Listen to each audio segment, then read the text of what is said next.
Hey, Farmer fans. Welcome to this week's Coaches Show, football edition again with Coach Quinlan. Coach, 2-0, another dominating win. Other than going in there and trying to score more points than Molina, what were your goals going in, and did you guys hit those? Yeah, I mean, we had some goals set going in as far as we wanted to be able to throw the ball a little better, and I think we did that. Defensively, it's hard to be better than a shutout. Right. So, we wanted to go in and make sure that we played dominant defense and, outside of 3 football plays that they had big runs on, we played really well defensively. So, those anytime we go into a game, those are always the big ones up front. Special teams wise, we'd gone 3 for 7 in the first week and at extra points, and we were 5 for 5 this week. So that was a big goal that we hit, that we Sure. worked hard on and took advantage of. And then ultimately we're playing disciplined football, and that's always the goal, and staying disciplined. Not a ton of penalties. We had a few more this week than we did the last week, but that's going to happen with effort. So was happy overall. Well, going back, talking about that defense, you guys rotated a lot of players in. You got a chance in the first week and in the second week. That defensive line, you've got some guys that get in there and get after it. Mm-hmm. We had 5 or 6 different sacks, but 3 or 4 different players with sacks. Yeah. And that's a lot of those guys that are on that offensive line you were talking about. Yeah. So is that experience on both sides? I mean, is that really kind of coming to fruition now for all of those guys? Yeah, I mean, all the guys that we're playing on defensive line have played it before. It's not their first year. Tayshawn's a great athlete. I mean, he's just an outstanding athlete, and he's hard to block. He ended up with 2 sacks, ended up being Defensive Player of the Week. Tate had 2 sacks, from the nose guard position, which is always impressive, right, coming from the middle of the offensive line. But, they just got after him up front, and I think that, ultimately that's our goal this week. I think, looking at Pilot Point, their weakness is probably their offensive line on offense. So, those guys up front are going to have to get after them. Well, and they like to throw the ball, too. Mm-hmm. So it sounds like there'll be a lot of opportunity for those same guys you were just mentioning. Yeah. So, well, you mentioned the passing game, and, again, 9 of 13 now, so a big change from that first game to this game. I think a lot of that was first game jitters for Brady, kind of getting that kind of out of his system and getting a chance to get into a rhythm. What else did you see, though, from Brady as he's taken that step forward? Now he's into that second game as a senior.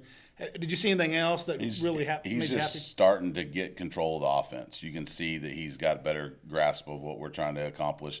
And is he still making some mistakes on reads and some of that stuff? Absolutely. But overall, he's getting a better grasp of the offense. And as we get further in the season, I'm hoping that it gets better and better, and those reads that we're missing get better, and we progress there. And, up front, we did a good job again in the offensive line. We're able to run the football, which always helps the passing game. That's going to open up the passing game, because now people are having to play us 7-8 in the box. And when that happens, it creates those one-on-one situations, and we took advantage of them. And we noticed that at the game against Molina, they were really trying to stack the box.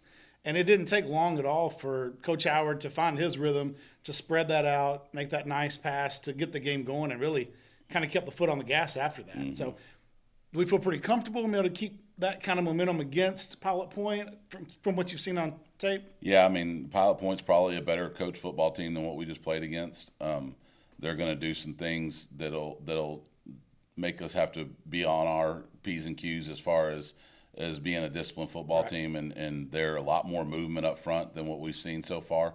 So early in the game, we'll probably struggle with that a little bit until we get comfortable with it. We've practiced it all week, but you can't really simulate that in practice. It's hard to get a scout team to show exactly what we're going to see in the speed we're going to see on Friday night. I think that, Josh, your Coach Howard's done a really good job of recognizing when the box is tight and getting it out of Brady's hands and taking advantage of those moments. And I think that's something, that they're going to give us this week. They're going to play a lot of quarters and a lot of man and again, try to stack the box. And people are going to try to keep us from running the football. I mean, it's the most high efficient play that we can run. So, whenever we can have a play that's very efficient, they're going to try to stop that first, and then, see if we can throw and catch. So the varsity's 2-0, JV's 2-0 as well. Mm-hmm. So let's talk about a little bit about that lower level, and even into 7th and 8th graders starting to get into their games. Mm-hmm. Are you seeing some of the things that you wanted to see as y'all went into off season? Excited about some of those kids and how they're developing? Yeah, I mean, we talked a little bit last week about the JV and how that's it's very heavy in the freshman and sophomore class, and they're getting a bunch of playing time. They're doing a really good job. They're 2-0. I don't know that we've had a point score on us defensively.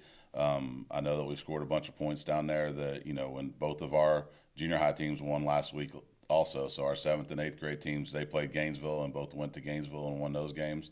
So, last week was a great week football-wise. That's right. It's a good week to be a Farmer fan, isn't it? So, all right, for those of you at home joining us, join us on Friday at 7:30. We'll be bringing you the game over in Pilot Point. And until then, go Farmers.